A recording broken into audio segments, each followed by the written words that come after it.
नमस्कार। हमारे इस खास कार्यक्रम में आपका स्वागत है। मैं हूं अमन कुमार। मुख्यमंत्री हेमंत सोरेन के नेतृत्व वाली सरकार 2 साल का कार्यकाल पूरा कर चुकी है और इसको लेके सरकार की तरफ से जो है कई वादे जो किए गए थे उनके बारे में बताया गया है कि हम उन वादों को पूरा हमने कर लिया है और भविष्य की योजनाओं को लेकर भी उन्होंने अपना जो है खाका प्रस्तुत कर दिया है।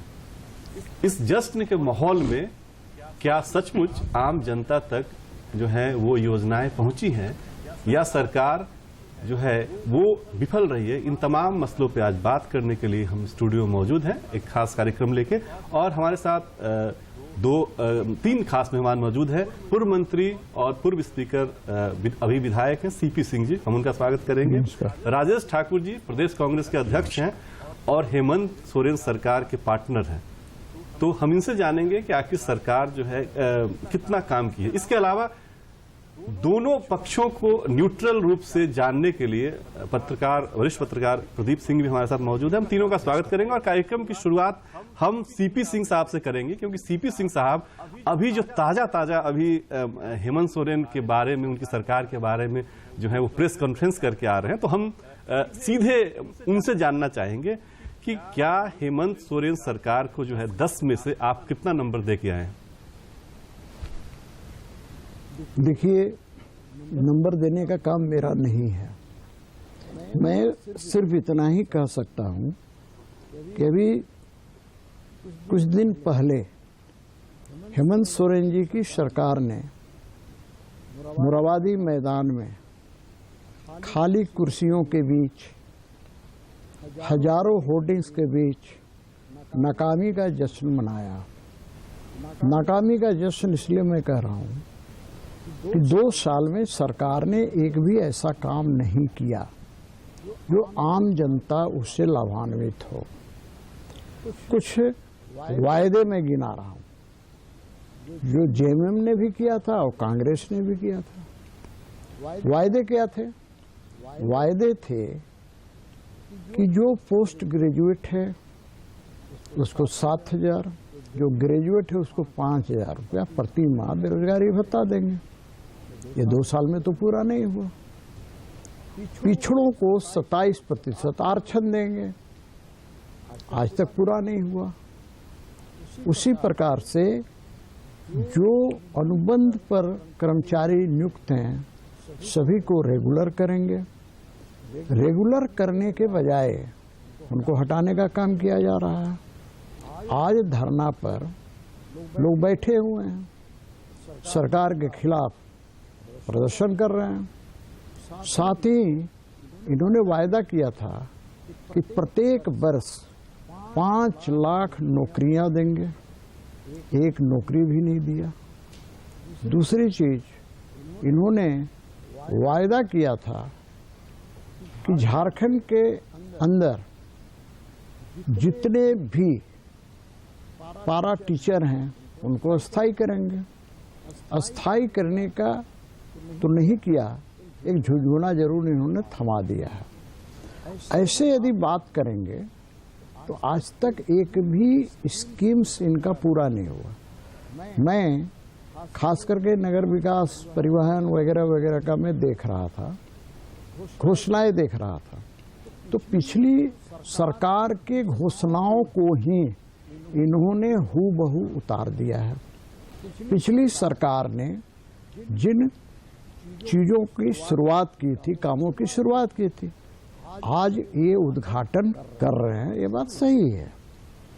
मैं पूछना चाहता हूं कि रघुवर सरकार में ये उग्रवादी घटनाएं समाप्त हो गई थी, या तो झारखंड छोड़कर चले गए थे या बिल में दुबक गए थे।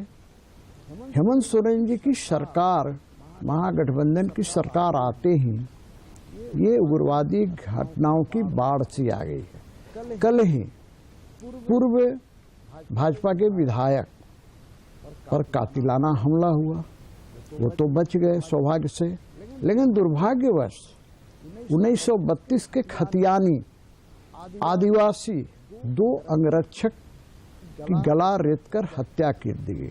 हम राजेश जी से हम आपका सवाल नहीं, समझ मैं गए इसको हैं। पूरा जी, खाली जी, जी, सिर्फ सर। कर रहा जी, हूँ। जी। सवाल है कि सरकार इन सब के प्रति गंभीर नहीं है।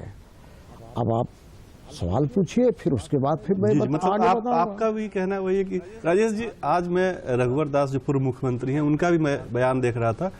वो कह रहे थे कि हेमंत सोरेन को सरकार चलाने का शऊर नहीं है, मतलब, और सीपी सिंह साहब भी यही कह रहे हैं कि हेमंत सोरेन जो पूरी तरह फेल है। तो फिर कांग्रेस ऐसी स्थिति में केवल मुखदर्शक बन के काम कर रही है, या फिर आप कुछ सलाह भी दे रहे हैं, आप लोगों की सलाह मानी भी जा रही है? देखिए, सबसे पहले तो मैं कहूंगा कि रघुवर दास जी को अगर सरकार चलाने का शऊर था तो उनके 5 वर्ष तक उनके जो मंत्रिमंडल में सदस्य आदरणीय सज्जू राय जी थे, वो लगातार वो बताते रहे कि उनको सरकार चलाने का शऊर नहीं है। भारतीय जनता पार्टी ने इसे सीख नहीं ली और जनता ने बता दिया कि इनको सत्ता चलाने का शऊर नहीं है, इसलिए उनके मंत्री से वो खुद हार गए चुनाव। जहां तक वायदों की बात है, तो आपने जिन लोगों को अनुबंध पे नौकरी दी उनको परमानेंट करने की बात कह रहे हैं। आपने अनुबंध पे नौकरी क्यों दी? आप परमानेंट नौकरी क्यों नहीं किए, क्यों नहीं दिए? आपको ये भी देखना चाहिए था। आपने पूरा घोर मट्ठा करके रखा हुआ है, उसको सुधारने में वक्त लगेगा। कोरोना काल से किस तरह जूझे हैं वो सबको पता है, जब अपने अपनों के साथ नहीं खड़े हो रहे थे, न दफन करने में न कफन देने में, और उस पूरे कार्यकाल में, उस पूरे विपदा के काल में हम लोगों ने जिंदगी भी देने का काम किया और जीविका भी देने का काम किया। पिछले 5 वर्षों में जो डबल इंजन की सरकार थी, कोई विपदा नहीं आई थी।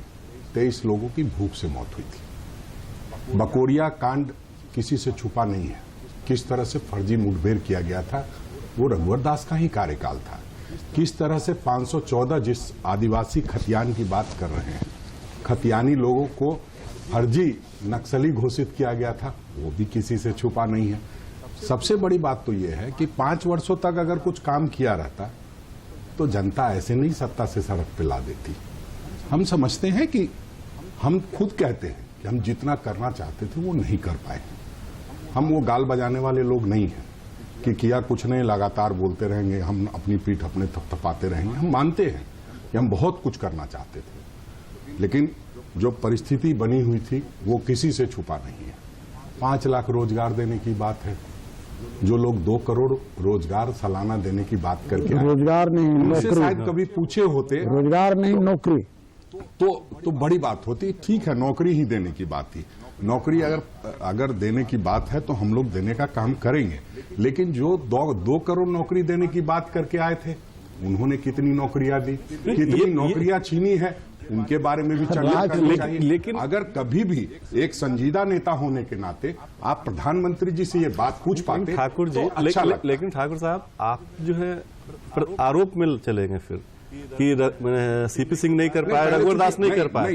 हम उन लोगों में से बात नहीं करें। मैं बात कर रहा हूँ इसमें कि आपने क्या किया, मैं ये कह रहा हूँ। लोगों में से नहीं है जो चाचा का नाम पूछा तो फूफा का नाम बता। नहीं, मैं प्रदीप सिंह से पूछता हूँ। भारतीय जनता पार्टी का कल्चर है, ये मेरा कल्चर नहीं है। क्या तो हम लोगों आप ने जो किसानों का कर्जा माफ किया, उसके बारे में आदरणीय सीपी सिंह जी ने एक बार भी नहीं चर्चा की। ठीक है, हमने 50,000 ही किया, हमने 2 लाख का वादा किया था, लेकिन 3,34,000 किसानों का हमने कर्जा भी माफ फिर किया। सीपी सिंह कहेंगे कि जो हमने किसानों के लिए जो हमने वो स्कीम लागू किया था, आप बंद करवा दिया। चिनिया बादाम खाने के लिए 1,000-2,000 रुपया आप देते थे, अरे, और उसका मैं जवाब खर्चा देता चल जाता हूँ। था। ऐसा है माननीय राजेश ठाकुर जी, आप सिर्फ सत्ता के पार्टनर नहीं हैं, आप प्रदेश अध्यक्ष भी हैं कांग्रेस जैसी पार्टी है।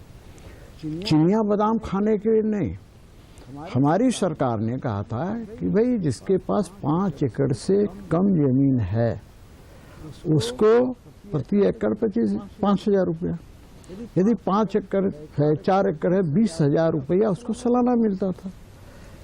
हम केंद्र की अभी बात ही नहीं कर रहे हैं, हम तो राज्य सरकार की बात कर रहे हैं। तो राज्य सरकार ने 5 साल में क्या किया, क्या नहीं किया। वो तो जनता ने बताया, अभी पीछे चुनाव में आपको बताया तो 2019 में आपको सत्ता से सड़क पर ला दिया। चलिए एक बार प्रदीप जी से पूछते हैं।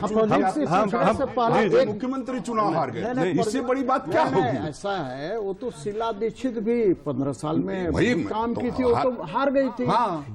नहीं, आज पूरे देश से कांग्रेस साफ हो रहा है। आप ये मानते हैं ना कि शीला दीक्षित ने काम किया था 15 वर्षों तक? मैं व्यक्तिगत रूप से यदि कहेंगे तो मैं मानता हूँ, मैं मानता हूँ, क्यों नहीं मानूंगा? मैं ऐसा थोड़े होंगे, कैसे मैं एक तस्वीर बदल दी। लेकिन एक बात जरूर कहूंगा कि आपका नहीं काम करने के कारण ही तो पूरे देश से दुर्गति हुई और कांग्रेस मुक्त भारत की दिशा में बढ़ रहा है।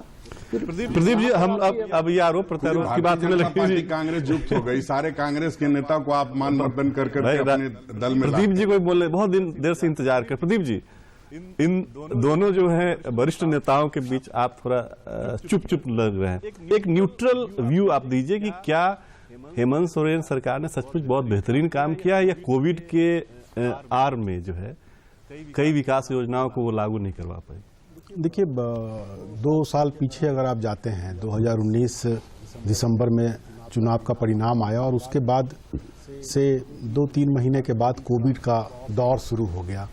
और अगर पिछले सरकार की बात करेंगे, रघुवर दास जी की सरकार की बात करेंगे, तो 5 साल पूरा टर्म किया था सरकार ने।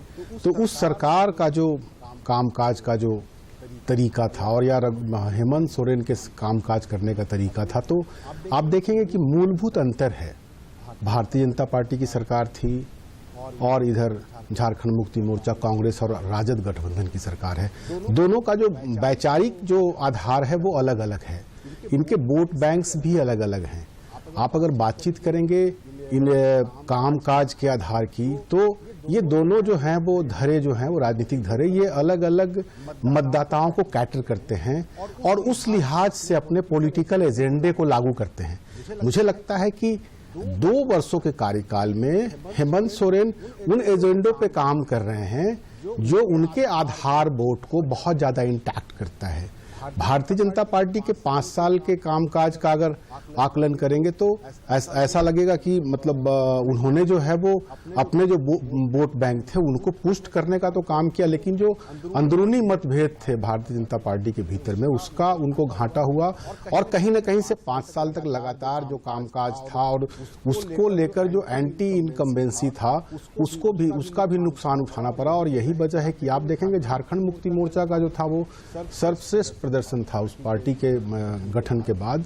तो 5 साल का कार्यकाल, 2 साल का कार्यकाल, इसको अगर देखेंगे तो अभी जो सरकार है हेमंत सोरेन की सरकार, वो बहुत मजबूती के साथ, मेरा आकलन ये है कि वो अपने एजेंडे पे वो काम कर रहे हैं।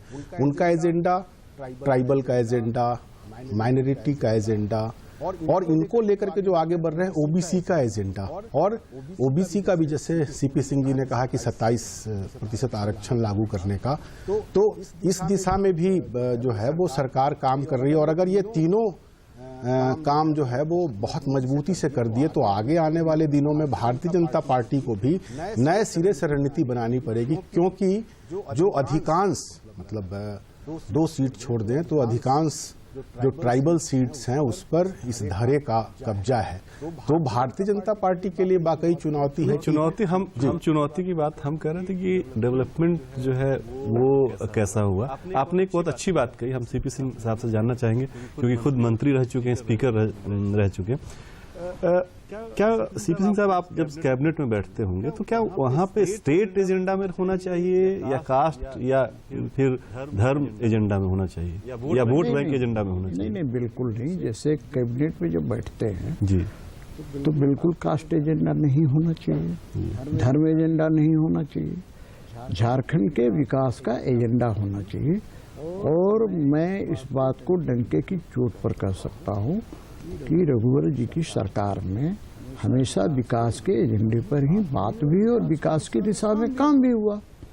अब जिस बात को ये परिलक्षित कर रहे हैं, बता रहे हैं, ये बात सच्चाई है, मैं इनसे सहमत हूँ। और मैं इस बात को हमेशा अंदरूनी पार्टी के लोगों के बीच भी चर्चा करता हूँ, जिसको ही कर रहे हो। कई बार तो मैं विधानसभा के अंदर भी कहता हूँ तुष्टिकरण की नीति अपना रही है सरकार। तो स्वाभाविक रूप से तुष्टिकरण का क्या अर्थ है? तुष्टिकरण का ही अर्थ ये है कि भाई एक समुदाय विशेष का वोट लेने के लिए, चूंकि कभी वो समुदाय कांग्रेस का की वोटर हुआ करती थी, लेकिन अब वो वोटर समझ गई है, वो अब किसी का वोटर नहीं है। ये गलतफहमी में नहीं रहे हैं हेमंत सोरेन जी कि वो उनका वोटर है। वो वोटर अब स्पष्ट रूप से आप समझ सकते हैं कि वो वोटर अब जो है वो भाजपा के विरोध में जो कड़ा संघर्ष दे रहा होगा उसकी ओर वो बढ़ते हैं। तो वैसी स्थिति में प्रयास कर रहे हैं।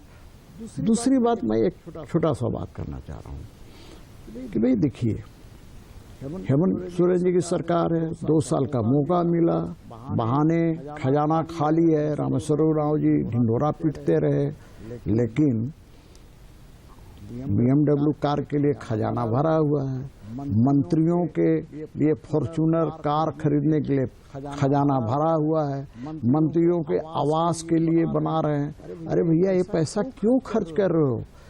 मंत्री के लिए तो बड़े बड़े बंगले ऑलरेडी हैं, फिर उसको बनाने की क्या जरूरत है? दूसरा, भाई साहब को शायद मैं कोई बुरा न लगे, 2 साल हो गए, इस 2 साल में हमारे कांग्रेसी मित्र बहुत हैं, और वो तरसते हैं कि सत्ता में होके भी हम सत्ता में नहीं है। एक अदना सा पद भी नहीं दे रहा ताकि हम बोर्ड लगा के गाड़ी में घूम सकें कि विश्वसूत्री के अध्याय इस पे मेरा सवाल ये भी 2 साल में नहीं कर लेकिन सका। मेरा उससे पहले जो सवाल राजेश जी से होगा कि एजेंडा वाले पॉलिटिक्स से झारखंड का क्या भला होगा, क्योंकि जो है कांग्रेस ने शायद, मतलब जब एंटनी कमेटी बनी थी 2014 में, तो एंटनी साहब ने रिकमेंडेशन दिया कि हम तुष्टिकरण की जो कुछ राजनीति हुई है उसका नुकसान हमको झेलना पड़ा। तो इसमें न पार्टी का हित है, न प्रदेश का हित है, न राष्ट्र का हित है, तो फिर एजेंडा वाली राजनीति क्यों? नहीं, देखिए, अपना अपना सोचने का नजरिया, अपना अपना देखने का नजरिया। हम समझते हैं कि हम जनता को केंद्र बिंदु में रख करके काम करते हैं। अब ये चश्मा आपका अलग है, आपको दिखाई अलग दे रहा हो, पावर उसका 2.5 है, हमारा हो सकता है 1.25 हो, तो वो अलग बात है। लेकिन हम जब भी कोई काम कर रहे हैं तो उन लोगों को केंद्र बिंदु में रख करके काम कर रहे हैं जिनको कुछ नहीं मिला है, और उनके लिए कैसे योजनाएं बने उस पर फोकस कर रहे हैं। जहां तक रह गई बात कि आप देखिए, जो फ्लाईओवर्स थे, जो ठीक कहा है आदरणीय सीपी सिंह साहब ने कि आप हमारी योजनाओं को, अरे आपने पूरा ही नहीं किया। आप राष्ट्रपति तक को धोखा दे गए, उद्घाटन करवाया आपने राष्ट्रपति जी से, उस पर कोई काम आगे नहीं बढ़ा। हरमू का फ्लाईओवर देख लीजिए, चाहे आप कांटा टोली का फ्लाईओवर देख लीजिए, अब उसको कंटिन्यू कर रहे हैं। तो इसमें आपको खुश होना चाहिए कि हाँ, आपकी सोच अच्छी थी, आप उसको धरातल पर नहीं उतार पाए, तो आपकी सोच को हम धरातल पर उतार रहे हैं, तो इसमें खुश होना चाहिए। हरमू नदी को नाला बना दिया आप लोगों ने, उसकी जिम्मेदारी कौन लेगा? उसका खर्चा कैसे हुआ वो किसी से छुपा नहीं है। तो बहुत तरह की बातें, जब देखिए, आरोप लगाना सबसे आसान काम होता है, काम करना सबसे मुश्किल काम होता है। हम लोग बिल्कुल जो जमीन पर बैठा जो अंतिम व्यक्ति है उसको केंद्र बिंदु में रख करके काम कर रहे हैं। आपने देखा सर्वजन जो पेंशन योजना लाई गई है, वो कितना कारगर होगा वो आने वाला समय बताएगा। ये चिंता भारतीय जनता पार्टी को भी है कि आप देखिए कि इतना 2 वर्ष हो गए, 2 वर्ष में कोई भी एक आप ऐसा आंदोलन नहीं कर सकते हैं जिसमें जनता का इन्वॉल्वमेंट रहा हो। क्यों?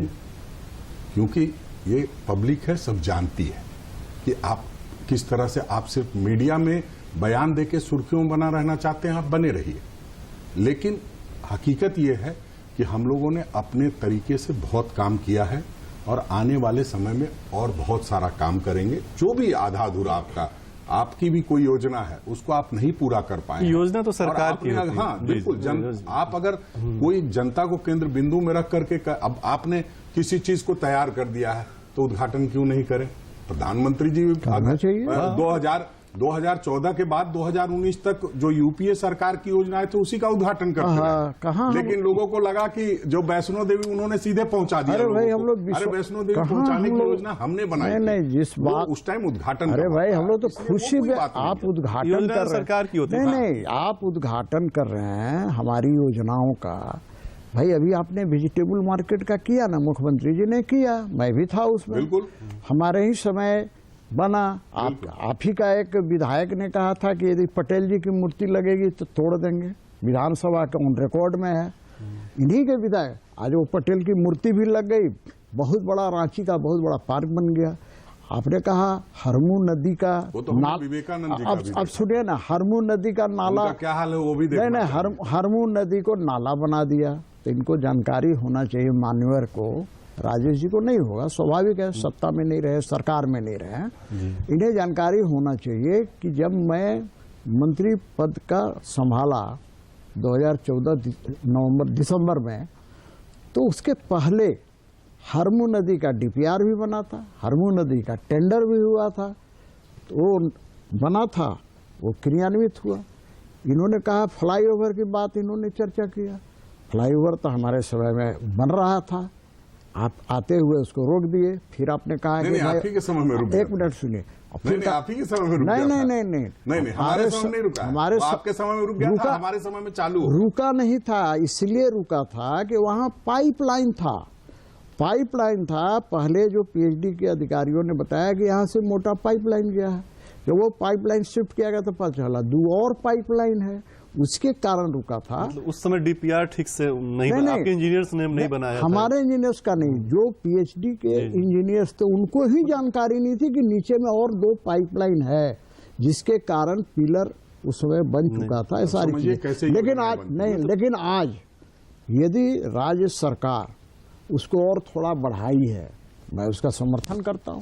देखिए जो अच्छे काम करेंगे मैं उसका समर्थन करूंगा, लेकिन राजेश जी को जवाब इस बात का देना चाहिए कि भाई 2 साल में आपने 2021 को कहा था नियुक्ति का वर्ष होगा, आप किसको नियुक्त किए? पूरे भारतवर्ष से लोग लौट गए। हाँ, अब फिर पैदल आज जब बात कर रहे हैं, आज जब बात कर रहे हैं, हम बात कहाँ का कर रहे हैं, आप कहाँ चले जा रहे हैं? अरे भैया लाश आने के हाँ, लिए तब वही हुआ ना, फैसिलिटी नहीं दी। नहीं हमने यहाँ से गाड़ियां भेज करके लाश मंगवाने का काम हाँ, किया। ये हुआ के लोगों अरे भैया यही हुआ ना, हमने रोजी रोजगार की व्यवस्था की मनरेगा के तहत 198 का ट्रेन भारत सरकार ने दिया, ट्रेन भारत सरकार ने दिया। और ये जो है पंपलेट बांट रहे थे, प्रियंका गांधी चलवा रहे हैं, वो भी सब आ गया। अरे भाई साहब अभी तो और तो छोड़िए ना, अभी क्या हुआ? आपने नहीं दिया, अभी इनका घोटाला, अरे इनका तो अभी है ना। उस बात को मानिए, कभी जनता का भी धन्यवाद साहब, अभी जनता टैक्स देती है तो उसका उपभोग करते हैं। भाई साहब अभी तो आपका जो हो गया ये होर्डिंग्स है ना, लगाना, ये होर्डिंग्स घोटाला हो गया, जो नाकामी का जश्न। तो आप कैसे नहीं जानिएगा? होर्डिंग्स के आप लोग मास्टर रहे हैं। हम लोग क्यों मास्टर रहे? पूरे देश, होर्डिंग आपने लगवाया, एक ही होर्डिंग को 10 जगह लगा के फोटो खींचता रहा। इतना बड़ा खेल किया, फूल माला, होर्डिंग का घोटाला, चॉकलेट और प्लेट पे जांच चल रहा है। नाकामी के जश्न में, रघुवर दास जी की नाकामी के जश्न में होर्डिंग का घोटाला। मेरा सवाल ये अरे चॉकलेट का घोटाला कर दिया, राजेश जी, जांच कर घोटाला, आपकी सरकार है, जांच कराइए, हो रही है, जांच कराइए, जिस तरह से सारे लोग जेल गए वैसे वो भी। अरे भैया मैं तो अभी देख के आ रहा हूं, मैंने कहा कि यदि वाकई में सच्चाई है तो इसकी जांच होनी चाहिए, और जो भी इसके लिए दोषी है उस पर कठोर से कठोर कार्रवाई। इतना हिम्मत कौन कर सकता है? बहुत अच्छी बात है कि आप भी चाहते हैं कि अगर घोटाला, कोई घोटाला हो, हाँ बिल्कुल, कोई भी घोटाला हो जाए, उसके बाद फिर हम आएंगे इस मसले पे। 2 मिनट का समय मैं लूंगा। मैं राज्य के एक पूर्व मुख्य सचिव थे, उनके साथ मैं खूंटी जिले के दौरे पर था। बहुत उग्रवाद प्रभावित क्षेत्र था, और रात में मैं उनके आग्रह पे उनके साथ चला गया था, यह देखने के लिए कि किस तरीके से काम होता है। तो रनिया में जब हम लोग एक हॉस्पिटल में पहुंचे, तो उस हॉस्पिटल में जब वहां पहुंचने के बाद हम लोगों ने जब गेट को नॉक किया, खटखटाया, तो एक डॉक्टर साहब आए। मुझे बहुत आश्चर्य हुआ। पूर्व मुख्य सचिव जो थे वो भी बहुत मतलब आश्चर्यचकित हुए। डॉक्टर साहब से पूछा हम लोगों ने कि यहाँ कैसे रहते हैं आप? तो उन्होंने एक बेड दिखाया जो मरीज का बेड था, बोले कि यहीं रह जाता हूं, और बहुत डेडिकेटेड डॉक्टर थे। तो मेरे जहन में एक सवाल आया कि क्या सरकार ने इनके लिए कोई ऐसी व्यवस्था नहीं कि सीनियर डॉक्टर हैं, ये अगर छोटे अस्पताल में सेवा दे रहे हैं तो इनके लिए रहने की व्यवस्था। तो वो पीछे ले गए, जंगल का इलाका था, तो अर्धनिर्मित वहाँ स्ट्रक्चर था, और उन्होंने बताया कि ये डॉक्टरों के बनाने के रहने के लिए घर है, ये घर है। ये बहुत और ऐसे ढेर सारे स्ट्रक्चर हमने उसके बाद जब पता किया तो ऐसे ढेर सारे स्ट्रक्चर झारखंड के भीतर हैं जो अनुपयोगी हैं। ये तमाम विभागों के ऐसे कई स्ट्रक्चर भवनों का हैं। ट्रांसफर नहीं तो हुआ है, और सही बात। भवनों का जी, ट्रांसफर जी। नहीं हुआ, कई भवन ऐसे बन गए जिनकी अनुमति नहीं थी। हाँ, तो ये हेल्थ डिपार्टमेंट में ज्यादा ये अपने आप में हेल्थ डिपार्टमेंट में भी है, पर्यटन विभाग में ऐसे हैं। पर्यटन विभाग में तो कई जो है वो अधिकारियों ने इस तरीके की योजनाएं बना दी कि उन योजनाओं से पैसे भी सैंक्शन हो गए, लोगों ने क्रूज तक चलाने का किया था। तो ये राजनीतिक आरोप प्रत्यारोप से इतर मैं एक बात कह रहा हूं, तो कभी ना कभी मन में ये लगता है कि आखिरकार ये सिस्टम काम कैसे करता है अगर आम आदमी तक राहत नहीं पहुंचती है। अगर जो है वो मतलब बच्चा जो है वो अगर संस्थागत प्रसव जो है वो झारखंड के भीतर संस्थागत प्रसव बहुत तेजी से बढ़ा है, लेकिन आज के समय में भी अगर जो है वो इसके मामले आते हैं कि वो संस्थागत प्रसव नहीं हो पाता है, कुपोषण के मामले हैं, एनीमिया के मामले हैं, तो ये सारे सिस्टम पे तो सवाल खड़े करते ही हैं कि आखिरकार एक बार ये भी करना चाहिए कि ये जो अनुपयोगी जो बिल्डिंग हैं जिनके पैसे निकल गए, ठेकेदारों ने पैसा निकाल लिया, अधिकारियों की मिली भगत रही, एक बार उसका भी खाका झारखंड में के भीतर तैयार कर लिया जाए कि आखिरकार इसके लिए दोषी कौन है। क्योंकि वो पैसे, जैसा राजेश जी कह रहे थे कि टैक्स पेयर्स का पैसा है, तो वाकई ये आम आदमी का पैसा है और इसको इसी तरह से बर्बाद नहीं किया जा सकता।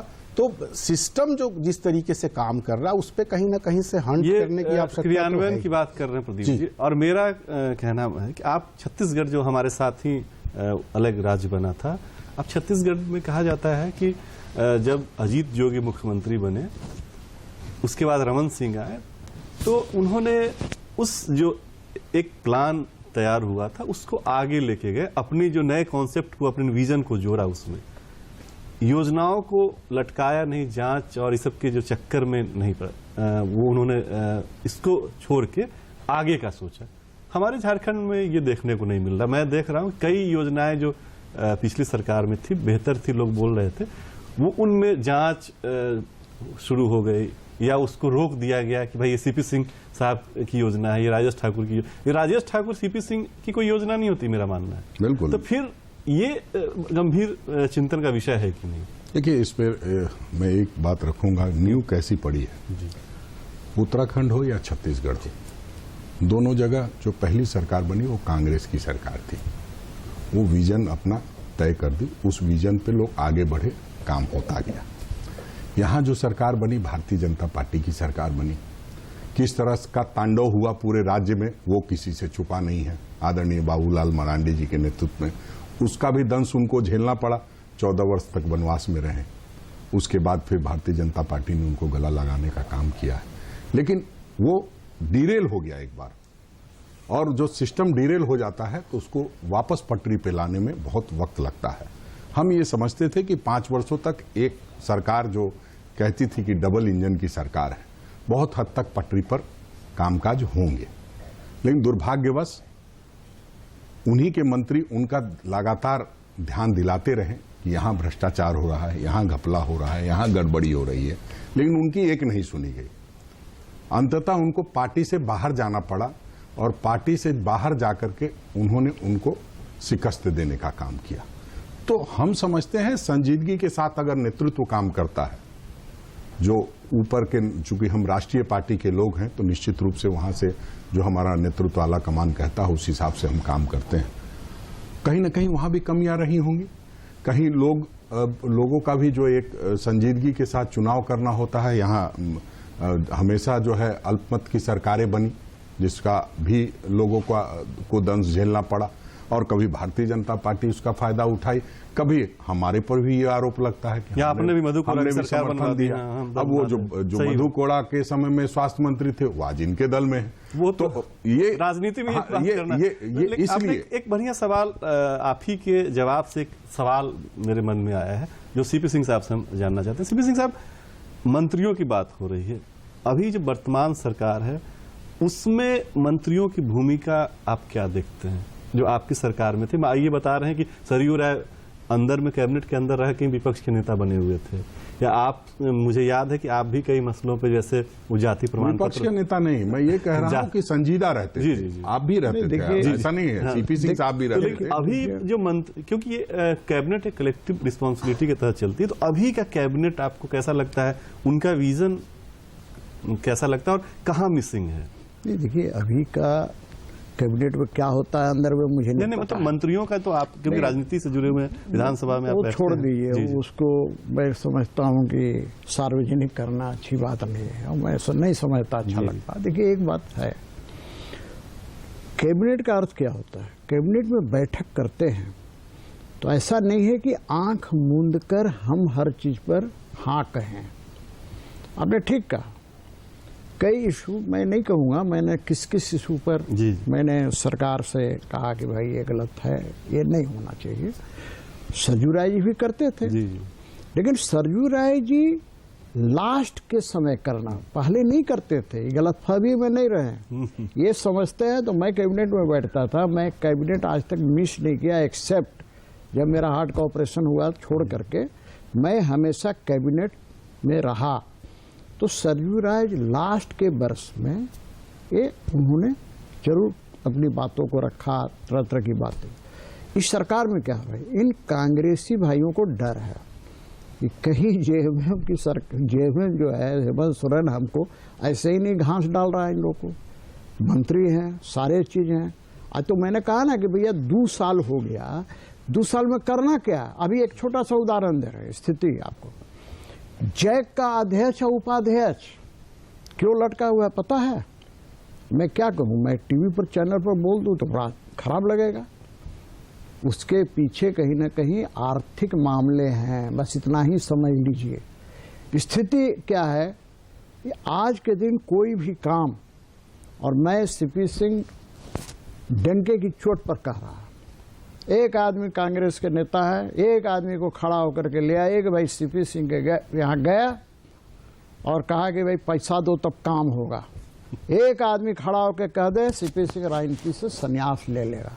सवाल ये है, आप वैसी बात किसी भी नेता से बोल दीजिए, नहीं, वो चैनल पे बोलेगा चैनल और पर उसके नहीं। सामने कोई नहीं बोलेगा। ये कोई बड़ी बात नहीं है, हर आदमी ठोक के कहता है। जो नेता होता है, जो विधायक मंत्री होता है, वो ठोक के कहता है कि मेरे बारे में कोई बताओ भाई। यहाँ दैनिक जागरण के पत्रकार है, मैं इनको भी कह रहा हूँ, ये अपने न्यूज में छापे कि मैंने ऐसा कहा, तो भैया कोई ना कोई सामने आएगा ना। देखिए कुछ मामलों में हूं कि यदि हमारी गलती होती तो स्वीकार करता हूं। ऐसा कौन व्यक्ति होगा जो साहब यही भानु प्रताप शाही जिसकी चर्चा की है, आपके साथ तो सरकार में थे ना, उस समय अच्छा लग रहा होगा। आज भाजपा में आ गया, आपको बुरा लग रहा है। आपको आज अच्छा लग रहा है ना? आज नहीं आपको उस समय बुरा लग रहा था, अब अच्छा लग रहा है। आज अरे ये तो यही हो रहा है ना, यही है। ये आना और जाना, मैं इसको अच्छा नहीं मानता हूं। सीपी सिंह डंके की चोट पर कहता है कि सीपी सिंह जन्म लिया भाजपा में है और मरेगा भाजपा में। मैं पार्टी के बीच बोलता हूं श्रीमान। तो मेरा ये कहना है कि भाई साहब खाली आप गौन कर गए या तो आप भी गौन कर गए उसको। मेरा कहना है कि भाई साहब आपने वादा किया था, प्रदीप जी भी गौन कर गए।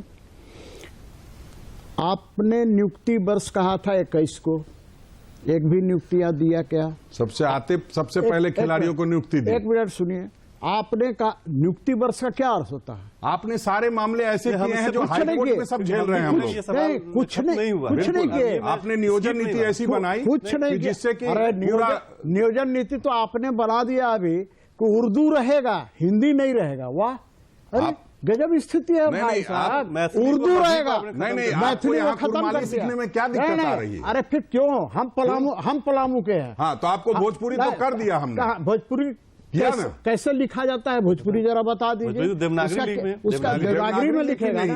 अब क्यों लोग परेशान हैं? आप हिंदी क्यों, भारत की कुरमाली भी कोई देवनागरी में ही लिखा जाता है। आपकी जानकारी के लिए बता दें, भारत की ओल चिक्की लिपि जो है वो एक दूसरी लिपि है, बाकी सब देवनागरी में ही लिखी भारत जाती की है। राष्ट्रभाषा क्या है? हिंदी। ऐसा उसको आपने नहीं किया, उर्दू को कर दिया। इसलिए एक समुदाय विशेष का वोट लेना है। आपको ऐसा उन्होंने लगता है ठीक उड़िया कहा। को भी किया है, उन्होंने- बंगला को भी किया है, बहुत सारी कहाँ चीजें किया? मैथिली यहाँ को हुई हटा है। दिया, मैथिली को तो नहीं मैथिली और रखा, मगही- मैथिली को नहीं आप- हटा दिया। क्यों आप- हटा दिया? तो मगही तो आपकी बोली जाती है नहीं, कोडरमा वाले आप इलाके में। कोटा बिहार में रखेंगे क्या? नहीं, कोडरमा- आप कुरमाली रखेंगे? नहीं, नहीं, बिहार की क्या तो क्यों बात है? मैथिली यहाँ रखा जाएगा? क्यों नहीं रखा जाएगा? मैथिली क्यों नहीं रखा जाएगा आपने यहाँ पर? आप वही बात है, आप नहीं, वो द्वितीय राजभाषा है कि नहीं? नहीं मैथिली नहीं वो ठीक है, द्वितीय वो राजभाषा है। हर सरकार की नहीं, अपनी उर्दू प्राथमिकता रहेगा, होती है। हर समय उर्दू हर रहेगा। सरकार की अपनी ये प्राथमिकता तो होती है। विधानसभा में नमाज पढ़वाएंगे। अरे भैया लेकिन वोट लेना राजेश, है, यही एक- कीजिएगा। जब मैं अपने चैनल का सोशल मीडिया हैंडल को देखता हूं तो कई सवाल आते हैं। जब पिछले दिनों मैं मुख्यमंत्री हेमंत सोरेन का इंटरव्यू कर रहा था, जब हमने उसको भी अपलोड किया तो कई सवाल जो हैं वो हमारे जो दर्शकों की तरफ से, हमारे जो हैं फॉलोअर्स की तरफ से आते हैं कि मुख्यमंत्री जी से पूछिए, इस सरकार के पार्टनर से पूछिए कि नौकरी देने में इतनी कोताही क्यों है, और अगर कुछ नौकरी आता है तो इतना विवाद क्यों है? इसका समाधान निकलना चाहिए। आरोप प्रत्यारोप। देखिए, इसीलिए कह रहा हूं, एक सिस्टम जो आपने बनाया है जी, उस सिस्टम को ठीक करने में बरसों बरस लगेंगे। ये मत समझिए कि 2 साल में ठीक हो जाएगा। हमें 5 वर्ष का लोगों ने मौका दिया है, हम 5 वर्ष में उसको पूरे सिस्टम को सुधार करके नियुक्ति भी देने का काम करेंगे। अब 5 साल- आपने जो नियुक्ति दी, आपने जो रिजल्ट निकाल दिया, आपने नियुक्ति क्यों नहीं दी? आप 5 आपकी साल के- सरकार आप थी, आप 5 दे साल देते। के बाद पूछिएगा। आप हाई कोर्ट से अभी रोक लग बेकार गया। बहस कर रहे तो हैं। हम कहां से क्या करेंगे? 5 साल के बाद दीजिएगा। जेपीएससी में तो अभी हुआ। अरे जेपीएससी में आपके साथी अभी जेल में हैं। बिना दिलीप प्रसाद हो, राधा, अरे भैया गोविंद नागेश अभी हो, बना दिया ना, बहुत सारे लोग जेल में अभी हैं। तो बड़े बड़े लोगों को बनाया ना। अभी सब लोग जेल में हैं ना। 1932 के खतियानी अमिताभ चौधरी को आपने नहीं, बना नहीं, दिया। हम ये कह रहे हैं, जेपीएससी का बनाने 1932 की का बात नहीं कह रहे हैं, हम खतियानी कह रहे हैं जेल जाने की। 1932 सब लोग जेल में क्यों हैं? अरे 1932 के खतियानी को आपने बना दिया शुरुआत ही अमिताभ ऐसी चौधरी की है को। कि इससे जेपीएससी का चेहरा पूरी तरह बिगड़ चुका है। लोग जानते हैं कि अभी जेपीएससी क्यों- का मतलब घोटाला ही अभी होता क्यों- है। ये तो अभी बड़ा क्यों- गंभीर मसला है। अभी बहुत क्यों- गंभीर अभी मसला है। क्यों हम हो रहा है? उस पर अभी पूरा क्यों हो रहा है? क्योंकि पूरी मोराबादी तरह में- से संजीदा है नहीं, और नहीं, ये जरूर है। वो आरएम सीट गायब और उसका रिजल्ट हाँ, निकाल ये देते जो- हैं। ये क्या देखिए, मामला है विवाद- साहब? देखिए, वो सारी चीजें प्रक्रिया में हैं। वो प्रक्रिया उन में सारी हैं। पहली बार कोई ऐसा चलिए, हुआ है 5 साल कि मौका जेपीएससी दीजिए। ने इस बात को स्वीकार तो किया। 5 साल के- आपके लोग पाँच- ठिठुराई करते हुए अरे और जेल तक सरकार- चले गए। आज तक सरकार नहीं ने- बताया किस किस प्रोफेसर को नियुक्त किया सरकार ने- और कौन डीएसपी अरे किसका भाई- रिश्तेदार था। अगर बता दे आज भी कि पाँच- किसके किसके रिश्तेदार नौकरी कर रहे हैं। हम लोग बताना इंतजार चाहिए करेंगे ना। 5 साल के बाद। लेकिन आपके- आप करते थे, पकड़े नहीं जाते कौन थे। कौन मंत्री आप- जेल जाएगा, हम लोग इंतजार करेंगे 5 साल के बाद बहस कीजिए। नहीं, वो तो आपके कार्यकाल में ही चलेगा जेल अरे में। भाई प्रदीप साहब, जी, हम इन दोनों नेताओं में है कि ये लोग आरोप प्रत्यारोप लगा रहे हैं। हम जो है ये जानना चाहते हैं कि आप जो राज्य के युवाओं से आपकी मुलाकात होती होगी या फिर जिन अमिताभ चौधरी जी के बारे में कह रहे हैं, उनको मंच पर बैठा करके कितना खैर मकदम किया है। नहीं, लेकिन आपने ये ले किसी लिया से ना, तो अछूता है आप- क्या? नहीं, हम आपने लोग- ले लिया उनको हम ना, लोग- तो आप उस पे हम बात लोग मत उसमें कीजिए। विश्वास नहीं करते आप हैं। बात जो मत आदमी कीजिए ना। काम करने वाला है उसका उपयोग करना चाहिए। वाह, ठीक। हम लोग ये चलिए, हम- समझते हैं। लेकिन हम- उन्होंने एक बहुत बड़ा स्टेडियम नहीं, दिया है राज्य को, हमारा उसमें कहीं हमारे दो मत बहस का नहीं है। मुद्दा अमिताभ आपके- चौधरी नहीं है। उन हमारे पर भी बहस का घोट- मुद्दा उन हमारा पर भी अमिताभ घोटाले चौधरी के नहीं है। आरोप है, चल रहे हैं। हमारा- नहीं, नहीं, घबराने वाली आप बात नहीं। विद्यार्थी परिषद के मंच पर उनको बैठा अरे करके उनके जिंदा ऊपर बात भी- करवा रहे उनके थे। ऊपर- आप कैसी बात कर रहे हैं? हमारा मसला है कि एक हमारे अलग विद्यार्थियों को संस्था है। नौकरी अलग क्यों नहीं? संस्था है। प्रदीप जी, अलग संस्था आप बताइए। है। प्रदीप जी, और आप उन बताइए। पर भी घोटाले के आरोप चल रहे हैं। अखिल भारतीय घबराइए मत, विद्यार्थी कोर्ट परिषद में में भी मामला चल रहा है। आप नहीं, दिलीप प्रसाद जी का पल्ला झाड़ आप सकते कोर्ट हैं कि में- अखिल भारतीय आप- विद्यार्थी परिषद से नहीं बिलोंग करते थे। प्रदीप जी, हम बिल्कुल करते प्रदीप जी, हैं। आप वही हम बताइए बोल रहे कि हैं। क्या अगर अखिल भारतीय युवा जो है विद्यार्थी झारखंड का युवा ऐसे ही लोगों को वो आगे नौकरी करता के है मसले तो पे दुर्भाग्य नौकरी अखिल के भारतीय मसले पे विद्यार्थी चौधरी ठगा परिषद महसूस कर रहा है या चल रहे हैं खुश है? बस प्रदीप जी, आप ये भाई बताइए। देखिए मतलब राजनेताओं ने बहुत मतलब चतुराई से कार्य किया है कि हाल के वर्षों में आप देखेंगे, मुझे लगता है कि पिछले 10-20 वर्षों में जो सिविल सोसाइटी, एक प्रेशर ग्रुप जो था सोसाइटी के भीतर में, उसको बड़े ही मतलब चतुराई से जो है वो उसको ख़त्म कर दिया गया है। आज समाज में कोई प्रेशर ग्रुप नहीं है। आप अच्छाई और बुराई का जो आकलन है ये राजनीतिक सोच के आधार पर, अपनी सुविधा के आधार पर आप करते हैं। कहीं भी मेरिट के आधार पर इसका आकलन नहीं किया जाता। तो कहीं ना कहीं से जो चुनाव के दौरान जो जुमले फेंके जाते हैं, अब आप देखिए जाकर उत्तर प्रदेश में चुनाव हो रहा है, उत्तराखंड में चुनाव हो रहा है, पंजाब में चुनाव हो रहा है, वहां रोज इस तरीके के वादे किए जा रहे हैं और एक तरीके से राजनीतिक दलों में होड़ सी मच जाती है कि हम ज्यादा से ज्यादा जो है वो कैटर करें लोगों को और इस तरीके के हम लुभावने वादे फेंके कि लोग हमारे जाल में फंसे। तो इसको देखना होगा युवाओं को खास करके। नहीं, हम आपसे वो नहीं पूछ रहे हैं जी। युवाओं को क्या देखना होगा, हम ये फीडबैक जानना चाहते हैं कि सीपी सिंह साहब कहते हैं कि कुछ नौकरी ही नहीं मिली, राजेश ठाकुर बोलते हैं कि हमने तो सब कुछ को सबको दे दिया, कोई बचा ही नहीं। तो नहीं, हम ये नहीं कह रहे हैं, हमने ये कहा कि आपने इतना उसमें बुरा हाल किया हुआ है, इतने जगह हाई कोर्ट में मसला फंसा है, कहीं राज्य स्तर पे फंसा हुआ है, नियोजन नीति समझ से बाहर है, तो निश्चित रूप से ये नियोजन नीति में बहुत ज्यादा मतलब उसको दिक्कतें आई है। उस समय तो अगर नहीं होती तो हाईकोर्ट पर हम तो आरोप नहीं लगा सकते हैं कि उन्होंने गलत कर दिया। उन्होंने आखिर कहाँ गलत किया, कहाँ उसका आपका हाईकोर्ट का दिखाइए। आप 13-11 जिलों में क्या हुआ वो आप हाईकोर्ट बताइए। का, आप हाईकोर्ट का दिखाइए ना, आप कुछ नहीं। युवाओं का क्या फीडबैक है आपको, नौकरी के मसले पे क्या सोचता है झारखंड का युवा? मुराबादी में क्यों लोग बैठे हुए हैं, क्या वजह है? देखिए कई गलतियां मुराबादी हुई में हैं। आज 2 वर्ष से नहीं बैठे हुए हैं, पिछले 6 वर्ष से बैठे हुए हैं। 6 नहीं, वर्ष तो से आपके बैठे हुए समय नहीं हैं। बैठे आपको हुए, याद उठ होगा जाना चाहिए ना जिन आपके समय। पुलिसकर्मियों को इन्होंने संविदा के आधार पर रखा, पुलिसकर्मी संविदा के आधार पर नहीं रखे जाते हैं, उसको रख करके आपने पुलिस से पुलिस वालों को पिटवाने का काम किया। पुलिसकर्मी आज तो आप जा रहे हैं, नहीं, लेकिन उस दिन आप कहां थे जब मंत्री बने हुए पहले थे? गलत फहमी नहीं पालिए अमन जी, ऐसा है वो पारा शिक्षकों का मामला एक मिनट देखिए, सुन हमने तो लीजिए, सॉर्ट आउट भी कर एक दिया। मिनट सुन तो आपने लीजिए। उनकी सुनी तक नहीं, उन वो पर लगातार पुलिसकर्मी लाठी नहीं, बरसाते रहे। जब तक आप नियमावली, एक मिनट सीपी सिंह साहब, जब तक आप नियमावली नहीं बनाएंगे, अगर एक पूरा स्ट्रक्चर बनाने के लिए कहीं ना कहीं से आपके जो सारे जो अवयव हैं वो एक साथ आने चाहिए। जो सरकारी विभागों की जो में जो नियुक्तियां हैं, आप देखें कि राज्य गठन के बाद आज ये 20 साल से ऊपर हो गए, जेपीएससी अभी 7th एग्जाम में फंसा हुआ है। कई सारे ऐसे जो तकनीकी चीजें हैं और बीच में जो एग्जामिनेशन के बाद जो घोटाले हुए, अभी भी उसको लेकर के भ्रम की स्थिति है और राजनीतिक आरोप प्रत्यारोप का दौर चलता है। तो कहीं ना कहीं से इसमें जो आप सिस्टम की बात कर रहे थे, हम लोगों ने पहले बातचीत की, वो सिस्टम कहीं ना कहीं से दोषी है।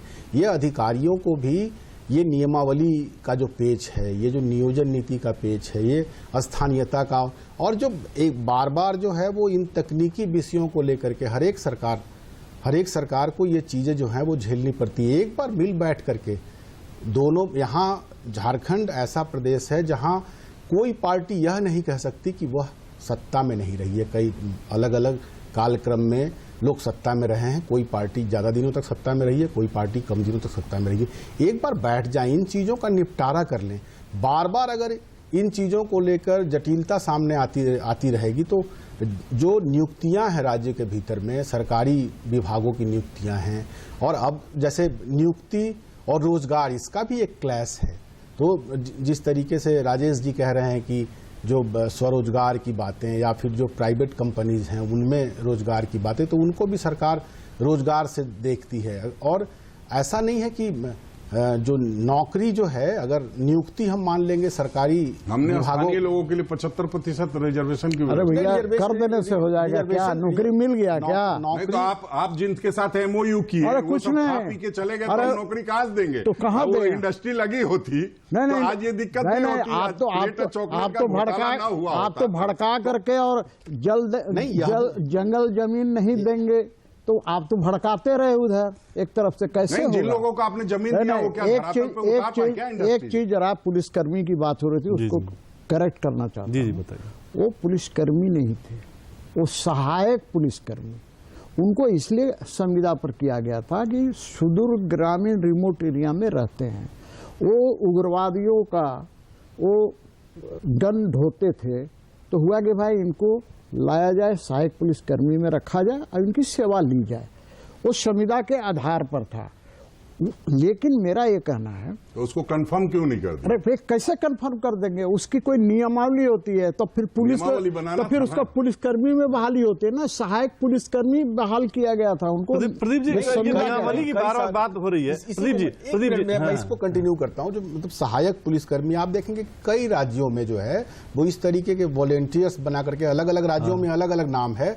आप पश्चिम बंगाल के भीतर में हाँ, वहाँ भी है। बड़े पैमाने पर जो है वो रखे जाते हैं। लेकिन ये मतलब एक भ्रम की स्थिति, मैं नहीं कह सकता कि ये भ्रम है या सही है, लेकिन जब सरकार बदलती है तो ऐसा लगता है नए सरकार में आने वाले लोगों को कि वो कहीं ना कहीं से पहले जो नियुक्ति की गई होगी संविदा पर ही की गई हो, तो अपने लोगों को लोग जो है वो नियुक्त करते हैं। तो ये भी जो है गलत है। हम कार्यक्रम खत्म होने का समय आ रहा है। हम सीपी सिंह साहब से मतलब केवल आरोप प्रत्यारोप नहीं, हम कुछ चाहते हैं, कुछ सकारात्मक जो है सुझाव हम इनसे ले लें हेमंत सोरेन सरकार के लिए। सीपी सिंह साहब, आपको क्या लगता है कि अगला जो 3 साल है या 1 साल ही मान के चलिए कि अगले 1 साल का क्या टारगेट आप हेमंत सोरेन को दे रहे हैं कि ये कर लेना चाहिए, इससे बेहतर होगा राज्य? नहीं, देखिए टारगेट मैं कौन होता मतलब सलाह नहीं, मैं सलाह नहीं, मैं बिना मांगे हुए सलाह नहीं, क्यों?